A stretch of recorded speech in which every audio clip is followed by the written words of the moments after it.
নমস্কার সকলকে। এর আগের ভিডিওতে আমি দেখিয়েছিলাম যে সোনির S-Log 3 সোনি A7 V ক্যামেরার S-Log 3 এর কোয়ালিটি কীরকম।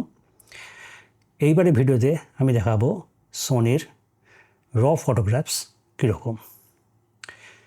আগে বলে রাখি যে আজকে আমি যেই ভিডিও করছি আজকে হচ্ছে গিয়ে 16ই ফেব্রুয়ারি 2026, আর আজকের ডেট অবধি এখনও পর্যন্ত লাইটরুম, ফটোশপ এরকম নাম করা যে সফটওয়্যারগুলো রয়েছে ইমেজ প্রসেসিংয়ের, সেই সব সফটওয়্যারে কিন্তু এখনও পর্যন্ত A7 V ক্যামেরার র ফটো কোনো আপডেট আসেনি। আসবে, খুবই তাড়াতাড়ি আসবে, কিন্তু এখনও পর্যন্ত আজকের ডেট অবধি এখনও পর্যন্ত এসে পৌঁছায়নি। আমি যে এখন পর্যন্ত খবরটা পেয়েছি যে ক্যাপচার ওয়ান প্রো বলে যে অ্যাপ্লিকেশানটা আছে ওটার মধ্যে এই Sony A7 V lossless compressed র যেটা রয়েছে সবচেয়ে হাইয়েস্ট যেটা কোয়ালিটি সেইটার একটা আপডেট এসেছে। আমার কাছেও এই অ্যাপ্লিকেশানটা আছে, কিন্তু সেই অ্যাপ্লিকেশানে এই আপডেটটা নেই। আর এই আপডেটটা কিন্তু পেতে হলে কিন্তু আপনার কাছে সাবস্ক্রিপশন থাকতে হবে বা পারপেচুয়াল লাইসেন্সে আপনার সেটা আর কি আপডেট করার পারমিশন থাকতে হবে।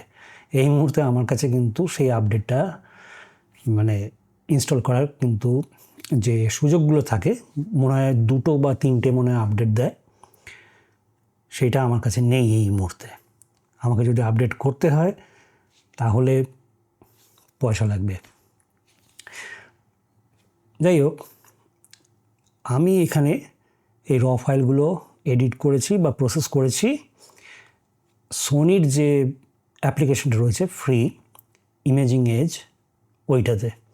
এই ইমেজিং এজে কিন্তু এই যে টুলসগুলো থাকে র ইমেজ প্রসেস করার জন্য সেগুলো কিন্তু খুবই সীমিত, সেই জন্য সেইভাবে কিন্তু আমি এটার উপরে কাজ করতে পারিনি। জাস্ট আর কি হাইলাইটস আর শ্যাডোগুলো মোটামুটি ওঠাতে পেরেছি। আমি যে ছবিগুলো নিয়েছি সেগুলো কিন্তু এক্সট্রিমলি আন্ডার এক্সপোজড। এখানে আমি যে আইএসওগুলো নিয়েছি সেগুলো হচ্ছে গিয়ে 100 থেকে 12,800 অবধি। 100, 200, 400, 800, 1600, 3200, 6400 আর তারপর হচ্ছে 12,800। ইমেজিং এজে এই ছবিগুলোকে বের করে আর কি যতটুকু আর কি বুঝতে পেরেছি যে ডাইনামিক রেঞ্জ কিন্তু খুবই ভালো A7 V। লাইটরুম, ফটোশপ বা ক্যাপচার ওয়ান প্রোর যদি আপডেটগুলো এসে যায় তাহলে কিন্তু এইটার যে প্রসেসিং পাওয়ার যেগুলো হবে সেগুলো কিন্তু অনেক বেশি হবে এবং আউটপুটও এইসব ফাইলগুলো থেকে অনেক ভালোভাবে পাওয়া যাবে, অনেক হাই কোয়ালিটির আউটপুট পাওয়া যাবে।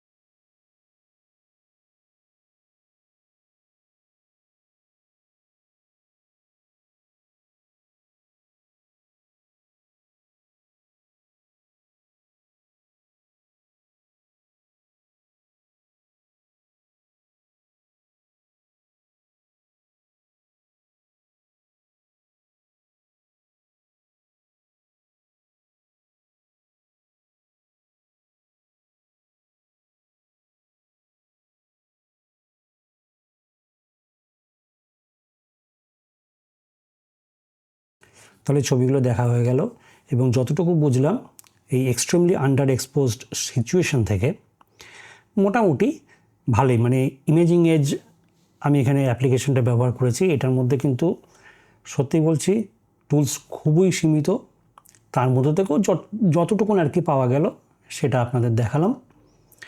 আর র ফাইলগুলো আমি কিন্তু অ্যাজ ইউজুয়াল আমার গুগল ড্রাইভে আপলোড করে দিয়ে ডিসক্রিপশনে লিঙ্কটা দিয়ে দেবো। যদি আপনাদের কাছে Lightroom, Photoshop, capture one pro বা এরকম টাইপের কোনো থার্ড পার্টির সফটওয়্যার যদি আপডেটেড ভার্সনের সাথে যদি থাকে তাহলে সেটার মধ্যে আপনারা ফেলে এই ফাইলগুলো আরও ভালো করে আর কি চেক করে নিতে পারবেন। তাহলে ভিডিও এখানে শেষ করছি, আবার দেখা হবে খুব তাড়াতাড়ি। নমস্কার।